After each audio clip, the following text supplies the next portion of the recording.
دیکھیں ہمارے جو اعمال ہیں، میں نے پہلے بھی قرآن کی جو آیت کی، اور اللہ دیکھ رہا ہے، نبی بھی دیکھ رہا ہے، اور سب دیکھتے ہیں اور نیت سے دیکھتے ہیں کیا نیت ہے اس شخص کی، اس نیت اس کی شخص کی اپنے لیے ہے، اپنے نفس کے لیے یا اسلام کے لیے، ان کو سب پتا ہوتا ہے، وہ دیکھ رہے ہیں۔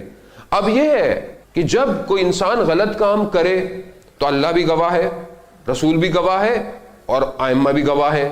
اب روز محشر یہ گواہی دیں گے کہ اس نے یہ کام غلط کیا تھا، یعنی کہاں بچ کے جائیں گے؟ اگر کوئی شخص استغفار کرتا ہے، خاص طور پہ جوانوں کے لیے، کہ غلطی ہو جائے تو پریشان مت ہوں۔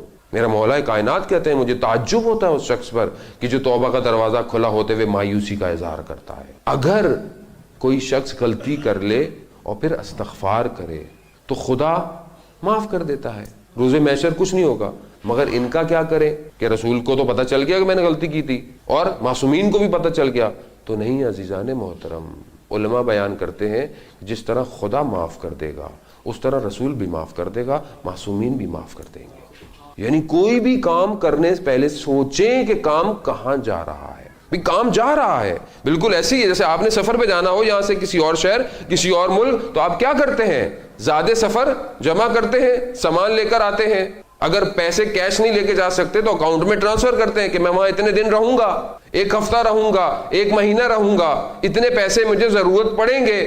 تو جہاں قرآن یہ کہہ رہا ہو کہ ہم فیہا خالدون، تم ہمیشہ وہاں رہو گے، ہمیشہ وہاں رہو گے، تو جہاں ہمیشہ رہنا ہے کیا بھیج رہے ہیں وہاں؟ ہر عمل جا رہا ہے، جا رہا ہے۔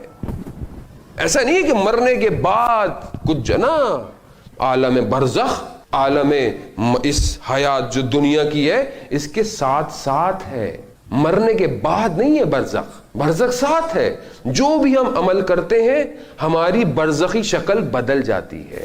ایک عالم کہتے ہیں کہ میں مولا کائنات کے روزے کو، اس نے طالب علم شاگرد تھا، دیکھا کہ استاد جب حرم میں جاتے ہیں تو سجدے جاتے ہیں، لیکن جیسے ہی مولا کائنات کی زیارت کر کر باہر نکلتے ہیں تو اپنی ابا کو سر پر اوڑھ کر نکلتے ہیں۔ کہتے ہیں میں اکثر یہ دیکھتا تھا ہے کیا معاملہ۔ ایک دن میں سامنے آ گیا، میں نے کہا یہ بتائیے مسئلہ کیا ہے؟ کہا مجھے چھوڑ دو، مجھے جانے دو۔ کہا نہیں میں نہیں جانے دوں گا جب تک یہ راز مجھے نہیں بتائیں گے کہ جب آپ آتے ہیں تو آپ نے ابا کو اپنے سر پر کیا ہوتا ہے، چھپ کے نکلتے ہیں۔ کہا جب تک میں زندہ ہوں کسی کو نہیں بتاؤ گے تو میں وعدہ۔ کہتا ہاں میں وعدہ کرتا ہوں جب تک آپ زندہ ہیں میں نہیں بتاؤں گا۔ کہا کہ جب میں مولا کائنات کی زیارت پہ جاتا ہوں تو مولا مجھ پر لطف کرتے ہیں، اور ایسا لطف ہوتا ہے کہ مجھے برزخی شکلیں نظر آنا شروع ہو جاتی ہیں کہ یعنی اس شخص کی اصل شکل کیسی ہے، اور ہر شخص کی شکل اس کے عمل کی وجہ سے تبدیل ہو جاتی ہے۔ لوگ گھبراتے تھے، ہم نے دیکھا ہے آیت اللہ عظمہ بہجت رضوان اللہ تعالیٰ علیہ، لوگ گھبراتے تھے ان کے سامنے جاتے ہوئے کیونکہ جو عمل کیا ہے وہ ان کو نظر آتا تھا۔ مگر کیونکہ خدا ستار اور ایوب ہے تو یہ اولیاء خدا بھی ستار اور ایوب ہوا کر، یہ کسی کو کہتے نہیں تھے کہ تم نے کیا کیا۔ بھئی ڈاکٹر اگر یہ آپ کو کہے کہ کس نے کہا تھا یہ کھانا کھاؤ، کس نے کہا تھا یہ کرو، تو آپ شفا کے لیے کس کے پاس جائیں گے؟ اگر آپ کو اولیاء خدا یہ کہنا شروع کر دے کہ تمہیں کس نے کہا تھا یہ عمل کرو، نہیں، ہم تو آہی شفا کے لیے ہیں، اور وہ بھی نفس کی شفا۔ عزیزان محترم، یہ اولیاء خدا ہیں، ہماری برزخی شکلیں ہیں، جو ہم سوچتے ہیں، جو ہم دیکھتے ہیں۔ دعائے کمیل میں نہیں پڑھتے کہ پروردگار وہ میرے وہ بھی گناہ معاف کر دے کہ جس کے تو نے بدلے میں مجھے کچھ نہیں بھی دینا۔ یعنی کیا؟ یعنی جب میں برا سوچتا ہوں اور برا نہیں کرتا تو مجھے گناہ تو نہیں ملتا، گناہ تو نہیں ملتا، لیکن میری روح کے اوپر اس کا اثر ہو جاتا ہے، روح کے اوپر اس کا اثر ہو جاتا ہے۔ اب کون اس اثر کو پاک کرے گا؟ ہے کوئی دنیا کا کوئی ریزر؟ اللہ مغفر للذنوب التی، پروردگار تو ہی ہے جو میرے گناہوں کو معاف کر سکتا ہے۔ ہاں جی جانے محترم، یہ درس کربلا ہے۔ دیکھیں جب تک پاک نہیں ہوں گے، جب تک کربلا نہیں پہنچ سکتے۔ کربلا میں جو بھی آیا پاک آیا ہے، پاک۔ صرف حر رہ گیا تھا کہ برزخ اور جہنم کے درمیان میں تڑپ رہا تھا، مگر ایک نگاہ لطف امام حسین اس کو آزاد کر دیا۔ حر واقعاً حر ہو گیا۔ حر کے نام، حر کے معنی آزادی کے ہیں۔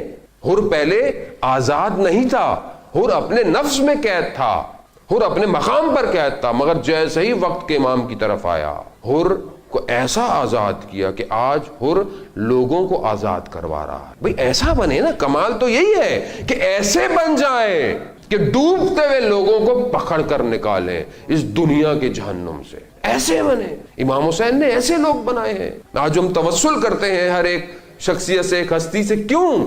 قرآن کیوں کہتا ہے کہ گمان نہ کرو؟ یعنی گمان یعنی فکر، یعنی کسی ذہن میں تمہارے یہ نہ آئے، کوئی پروبیبلٹی، ایک قطرہ بھی نہ ہو کہ یہ مردہ ہے، زندہ ہے، زندہ ہے.